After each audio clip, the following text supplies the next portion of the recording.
എല്ലാ കൂട്ടുകാർക്കും നല്ലൊരു ദിവസം ആശംസിച്ചുകൊണ്ട് മാമ്പഴത്തിന്റെ പുതിയ വീഡിയോയിലേക്ക് സ്വാഗതം. ആദ്യമായിട്ട് കാണുന്നവരാണെങ്കിൽ ചാനൽ ഇഷ്ടപ്പെട്ട ഒന്ന് സബ്സ്ക്രൈബ് ചെയ്യാൻ മറക്കരുത്. അതോടൊപ്പം തന്നെ കണ്ടുകൊണ്ടിരിക്കുന്ന എല്ലാവരുടെ സപ്പോർട്ടിലേക്കും തുടർന്നും പ്രതീക്ഷിച്ചുകൊണ്ട് നമുക്ക് നേരെ ഗീതുവിന്റെ ഗോവിന്ദന്റെ ഒക്കെ അടുത്ത ആഴ്ചയിലെ ആ അടിപൊളി പ്രൊമോ വിശേഷത്തിലേക്ക് അങ്ങോട്ട് പോയാലോ. അടുത്ത ആഴ്ചയിലെ പ്രൊമോ വിശേഷത്തിൽ കാണിച്ചിരിക്കുന്ന ഗീതു ആ സത്യങ്ങളൊക്കെ അറിയുവാണ്. ഇത്രയും കാലം നമ്മള് ഓരോ ദിവസം ഇന്നറിയും നാളെ അറിയുന്നൊക്കെ ഓർത്തിരുന്നു.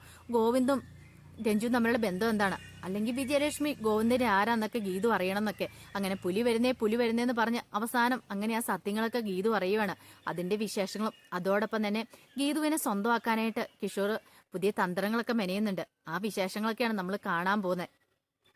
കഴിഞ്ഞ ദിവസങ്ങളിലൊക്കെ കണ്ടേന്ന് പറഞ്ഞിട്ടുണ്ടെങ്കിൽ എങ്ങനെ ഗീതുവിനെ സ്വന്തമാക്കണം, അതിനു വേണ്ടിയിട്ട് അവർണികനെ ഒഴിവാക്കുക ജീവിതത്തിൽ നിന്ന് ചെയ്യണ്ടേ. അതിന് ഭദ്രനുമായിട്ട് കൂട്ടുപിടിച്ചിട്ട് വലിയ പ്ലാനുകളും പദ്ധതികളും നടത്തിയിട്ട് അവർണികനെ ഒഴിവാക്കാണ്ട് കിഷോർ ശ്രമിക്കുന്നുണ്ട്. അവർണികനെ ഒഴിവാക്കണ ഏറ്റവും വലിയ കാര്യം എന്ന് പറഞ്ഞിട്ടുണ്ടെങ്കിൽ തനിക്ക് വേറൊരു സ്ത്രീയുമായിട്ട് ബന്ധമുണ്ടെന്ന് കണ്ടെത്തണം. അപ്പൊ അതിന് ഭദ്രന്റെ കയ്യിൽ ഒരു സിമ്മൊക്കെ കൊടുത്തിട്ട് നേരെ ആ സിമ്മ് വെച്ച് വിലാസിനെ കൊണ്ട് ഭദ്രൻ വിളിപ്പിക്കുവാണ് കിഷോറിന്റെ ഫോണിലേക്ക്. അപ്പൊ കിഷോറിന്റെ ഫോണിലേക്ക് വിളിച്ചു കഴിയുമ്പോഴത്തേന് ആ സമയത്ത് കിഷോർ എന്ത് ചെയ്യും, പതുക്കെ മുറിയെന്ന് അങ്ങോട്ട് മാറും. അവർണികയായിരിക്കും കോൾ അറ്റൻഡ് ചെയ്യുന്നത്. പിന്നെ വല്ലാത്ത മെസ്സേജുകളൊക്കെ രാത്രിയിലോ സമയമൊന്നുമില്ല, പാതിരാത്രി സമയത്ത് ഇങ്ങനെ വൃത്തിയായിട്ട മെസ്സേജൊക്കെ കിഷോറിന്റെ ഫോണിലേക്ക് അയച്ചുകൊണ്ടിരിക്കും. കുറെ ആയി കഴിഞ്ഞപ്പോൾ അവർണയ്ക്ക് സംശയമായി. പിന്നീട് കോളും കൂടെ വന്നു കഴിഞ്ഞപ്പോഴത്തേന് അവർണയെ കോളൊക്കെ അറ്റൻഡ് ചെയ്ത് സംസാരിക്കാൻ തുടങ്ങി. അവർണയ്ക്ക് അറിയാം കിഷോറിന് വേറെ എന്തോ ഒരു ബന്ധമുണ്ട്, അതാണ് തന്റെ വയറ്റിലൊരു കുഞ്ഞുണ്ടെന്ന് മനസ്സിലായിട്ട് പോലും കിഷോർ തന്നോട് സ്നേഹം കാണിക്കാതെ. അപ്പൊ അതിനകത്ത് ഏതോ ഒരു പെണ്ണുണ്ടെന്നാ. അവൾ ആരാണെങ്കിലും കണ്ടെത്തണം, അവളെക്കുറിച്ചുള്ള സത്യങ്ങളൊക്കെ മനസ്സിലാക്കണം. ഇനി ഇരുന്നിട്ട് കാര്യമില്ലെന്ന് അവർണിക വിചാരിക്കുക. പിന്നീട് അവർണിക അതിനായിട്ട് ഇറങ്ങി പുറപ്പെടുവാണ്. ആ നമ്പർ ആരുടെയാന്ന് കണ്ടെത്തിയാൽ തന്നെ അവളുടെ ഡീറ്റെയിൽസ് കിട്ടിയാണ് നമുക്ക് കണ്ടെത്താൻ പറ്റുമെന്ന് ഓർത്തുകൊണ്ട് അവർണിക നേരെ അതിന്റെ ഡീറ്റെയിൽസ് ഒക്കെ അന്വേഷിച്ച് കണ്ടെത്തുവാണ്. പക്ഷെ ഗീതുവിന്റെ നമ്പറാന്ന് അറിഞ്ഞു കഴിയുമ്പോൾ അവർണിക ആകെ തകർന്നു പോവാണ്. അവർണിക ഒരിക്കലും പ്രതീക്ഷിച്ച കാര്യമായിരുന്നില്ല ഗീതു ഒരിക്കലും ഇങ്ങനെ ഒരു ചതി ചെയ്യുമെന്ന്. പക്ഷെ ഗീതുവിന്റെ സൗണ്ടുമായിട്ട് ചെറിയ സാമ്യമുണ്ടെന്നല്ലാതെ ഗീതുവായെന്ന് ഉറപ്പിച്ച് പറയാനും പറ്റില്ല. ഇതിനെക്കുറിച്ച് പറഞ്ഞ കിഷോറും അവർണികയും തമ്മിൽ വഴക്കുകളൊക്കെ ഉണ്ടാകുന്നുണ്ട്, വലിയ വഴക്കുകളൊക്കെ ആകുന്നുണ്ട്. അവസാനം ഒരു കാര്യം കിഷോർ പറഞ്ഞു, എനിക്ക് അങ്ങനെ ഒരു ബന്ധമില്ല, നീ എന്നെ സംശയിക്കുന്നതൊക്കെ. അവർണയ്ക്ക് അറിയായിരുന്നു കിഷോർ തൻ്റെ അടുത്ത് കള്ളമൊക്കെ പറയുന്നുണ്ട്. അതുകൊണ്ടായിരിക്കും ഒരുപക്ഷെ തൻ്റെ വയറ്റിൽ വീഴുന്ന കുഞ്ഞിനെ പോലും വേണ്ടെന്ന് അവൻ പറഞ്ഞ്. ഇപ്പോൾ ഒരു കുഞ്ഞ് വേണ്ട, അവൻ്റെ ജീവിതത്തിലേക്ക് ഈ കുഞ്ഞൊരു തടസ്സമായാലെന്ന് കരുതിയിട്ടായിരിക്കും. അവർണയ്ക്കും മനസ്സിലായി ഇനിയിപ്പോൾ താനിവിടെ നിന്നിട്ടുണ്ടെങ്കിൽ കിഷോറിന് തന്നെ ഒരു വിലയും ഉണ്ടാവില്ല. അതുകൊണ്ട് നീ ഈ വീട്ടിൽ നിന്ന് ഇറങ്ങി പോകുന്നതായിരിക്കും നല്ലതെന്നൊക്കെ ഓർക്കുക. പക്ഷേ ശ്രീജ കിഷോറിന്റെ അമ്മയെ സമ്മതിച്ചില്ല. മോൾ ഒരു കാരണവശാലും ഈ വീട്ടിൽ നിന്ന് പോവരുത്, ഈ കുഞ്ഞിനെ കളയരുത്, ഈ കുഞ്ഞിനെ വേണം, ഞങ്ങൾക്ക് വേണം, ആദ്യമായിട്ടുണ്ടാകുന്ന കൺമണിയല്ലേ എന്ന് പറയാണ്. അവർണയ്ക്കും അല്ലെങ്കിൽ കുഞ്ഞിനെ കളയാൻ ഒരു താല്പര്യമായിരുന്നു. അവർണയെ പറഞ്ഞു, ഈ കുടുംബത്തിൽ നിന്ന് പോയാലും ഒരു കാരണവശാലും ഞാൻ ഈ കുഞ്ഞിനെ ഇല്ലാതാക്കാൻ ശ്രമിക്കില്ലമ്മയെന്ന് പറയാണ്. പിന്നീട് കാണിക്കുന്ന ഗോവിന്ദന്റെ ഉള്ളിൽ സംശയങ്ങളൊക്കെ ഉണ്ടാക്കണം ഗീതുവിനെ കുറിച്ച്, എങ്കിൽ മാത്രമേ അവർ തമ്മിൽ പിരിയുള്ളൂ.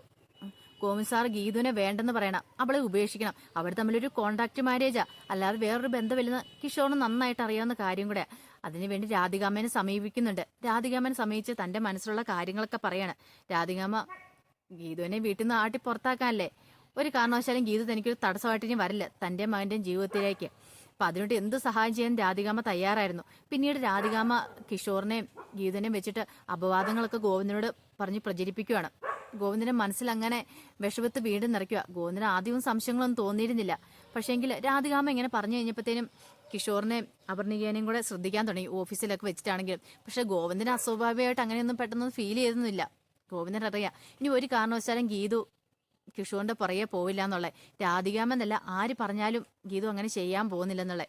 അങ്ങനെ രാധികാമ്മയുടെ തന്ത്രങ്ങളൊക്കെ പരാജയപ്പെട്ട് കഴിഞ്ഞാൽ രാധികാമ്മ എന്ത് ചെയ്യാണ്, ഗീതുവിനെ കയ്യിലെടുക്കാണ്ട് ചെല്ലുന്നുണ്ട്. ഗീതുവിനെ കയ്യിലെടുത്താലേ കാര്യമുള്ളൂ. രഞ്ജുവിനെ പുറത്താക്കാനായിട്ട് ഗീതുവിനെ കൂട്ടുപിടിക്കാം, അപ്പൊ ഗീതുവിന്റെ വിശ്വാസം നേടിയെടുക്കാം. അങ്ങനെ രഞ്ജു പുറത്തായി കഴിയുമ്പോഴത്തേന് ഗീതുവിനെ തനിക്ക് ഈ വീട്ടിൽ നിന്ന് പുറത്താക്കാം. അതിന് വേണ്ടുന്ന പ്ലാനുകളും പദ്ധതികളും ഒക്കെ രാധികാമ്മൻ തയ്യാറാക്കുകയാണ്.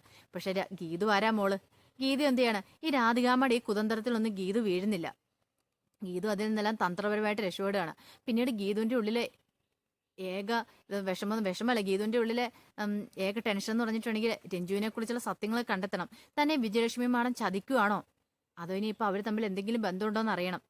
അതിനു വേണ്ടിയിട്ട് ഇറങ്ങിത്തിരിക്കുവാണ്. അപ്പൊ ഇറങ്ങിത്തിരിച്ച് അവസാനം അന്വേഷിച്ച് കണ്ടെത്തുവാണോ ഗീതു ആ വലിയ സത്യങ്ങളൊക്കെ, വിജയലക്ഷ്മി ആരാന്നും രഞ്ജു വിജയലക്ഷ്മിയുടെ ആരാന്നുള്ള സത്യം. പിന്നീട് ആ സത്യങ്ങളൊക്കെ അറിഞ്ഞു കഴിയുമ്പോൾ തന്നെ നേരെ വിജയലക്ഷ്മിയുടെ അടുത്തേക്ക് ഗീതു ചെല്ലുവാണ്. ഗീതു ചെന്നിട്ട് ആ കാര്യങ്ങളൊക്കെ ചോദിക്കുകയാണ്, നിങ്ങളുടെ മകളല്ലേ രഞ്ജു എന്നുള്ള. വിജയലക്ഷ്മി ഇത് പ്രതീക്ഷിച്ച കാര്യമല്ല. വിജയലക്ഷ്മിയോട് ആദ്യം തന്നെ പറഞ്ഞായിരുന്നു, അമ്മേ എന്തെങ്കിലും ഒരു സത്യങ്ങളൊക്കെ ഉണ്ടെങ്കിൽ, അമ്മ എന്തെങ്കിലും എന്നെ നിന്ന് മറച്ചു വെക്കുന്നുണ്ടെങ്കിൽ അതൊക്കെ എന്നോട് നേരത്തെ പറയണം.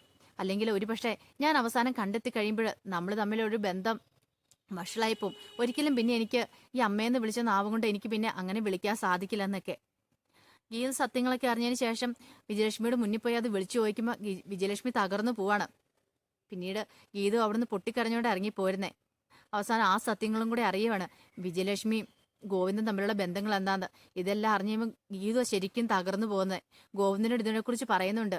ഗോവിന്ദൻ മനസ്സിലാക്കി അവസാനം താൻ ഇത്രയും കാലം മൂടി വെച്ച ആ രഹസ്യങ്ങളൊക്കെ ഗീതു പറഞ്ഞു. ഇനിയിപ്പോൾ ഇതൊന്നും ഒളിച്ചു വെച്ചിട്ട് കാര്യമില്ല. തന്റെ മനസ്സിലുള്ള കാര്യങ്ങളൊക്കെ ഗീതുവിനോട് തുറന്നു പറയണം. കാരണം ആരൊക്കെ എന്തൊക്കെ പറഞ്ഞാലും ഗീതുവിനെ ഗോവിന്ദൻ അത്രയ്ക്ക് പ്രണയമായിരുന്നു. അതുകൊണ്ടുള്ള രാധികാമ്മ ഇല്ലാത്ത കള്ളക്കഥകളൊക്കെ കിഷോറിനെ ഗീതുവിനെ വെച്ച് പറയാൻ ശ്രമിച്ചിട്ടും അതൊന്നും വിശ്വസിക്കാതെ ഗീതുവിനെ ചേർത്ത് പിടിച്ച ഗോവിന്ദനറിയാം ഒരിക്കലും അങ്ങനെയൊന്നും ബന്ധം ഉണ്ടാവില്ലെന്ന്. പിന്നീട് തന്റെ മനസ്സിലുള്ള കാര്യങ്ങളും ഇത്രയും കാലം താൻ അനുഭവിച്ച വേദനകളൊക്കെ അങ്ങനെ ഗീതുവിനോട് തുറന്നു പറയാണ്. അപ്പൊ അതിന്റെ വിശേഷങ്ങൾ കൂടിയാണ് നമ്മൾ അടുത്തയാഴ്ച കാണാൻ പോകുന്നു പറഞ്ഞിട്ടുണ്ടെങ്കിൽ ആ വിശേഷങ്ങൾക്കായി നമുക്ക് എല്ലാവർക്കും കാത്തിരിക്കാം കേട്ടോ. ഒരിക്കൽ കൂടി എല്ലാവർക്കും നല്ലൊരു ദിവസം ആശംസിച്ചുകൊണ്ട് നിർത്തുന്നു. നന്ദി.